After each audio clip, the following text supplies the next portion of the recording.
உரிமை மீட்க தலைமுறை காக்க என்ற பெயரில் அன்புமணி ராமதாஸ் சுற்றுப்பயணம் மேற்கொண்டு வருகிறார். இந்நிலையில் உரிமை மீட்க தலைமுறை காக்க சுற்றுப்பயணத்தில் மரக்கன்றுகளை நடவு செய்தார் அன்புமணி. இது குறித்தான விவரங்களுடன் செய்தியாளர் ஜான்சன் இணைப்பில் இருக்கிறார். வணக்கம் ஜான்சன், இது குறித்தான தகவல்களை பதிவு செய்யுங்கள். நிஷா, வேலூரில் நேற்று மாலை முதலே உரிமை மீட்க தலைமுறை காக்க சுற்றுப்பயணத்தில் பாமக தலைவர் அன்புமணி ராமதாஸ் சுற்றுப்பயணத்தில் ஈடுபட்டு வந்தார். அதாவது நேற்று மாலை பழைய பேருந்து நிலையத்திலிருந்து பாமக தலைவர் அன்புமணி ராமதாஸ் தலைமையிலான நடைபெற்ற ரோட் ஷோ அண்ணா கலையரங்கம் வரை நிறைவு பெற்றது. பின்னர் பாமக தலைவர் அன்புமணி ராமதாஸ் அண்ணா கலையரங்கத்தில் நடைபெற்ற பொதுக்கூட்டத்தில் கலந்து கொண்டு சிறப்புரையாற்றினார்.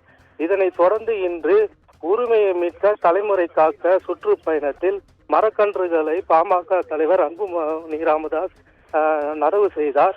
வேலூர் மாநகராட்சியில் பாமக பெண் கவுன்சிலர் பாபி கதிரவன் 53வது வார்டில் உள்ள ஓட்டேரியில் நகராட்சியில் பூங்காவில் உள்ள அன்புமணி ராமதாஸ் மரக்கன்றுகளை நடவு செய்தார்.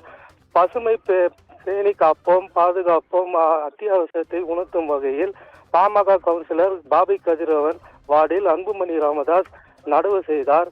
இதில் பாமக நிர்வாகிகள் திரளானோர் கலந்து கொண்டனர். நிஷா, ஜான்சன், விவரங்களுக்கு நன்றி.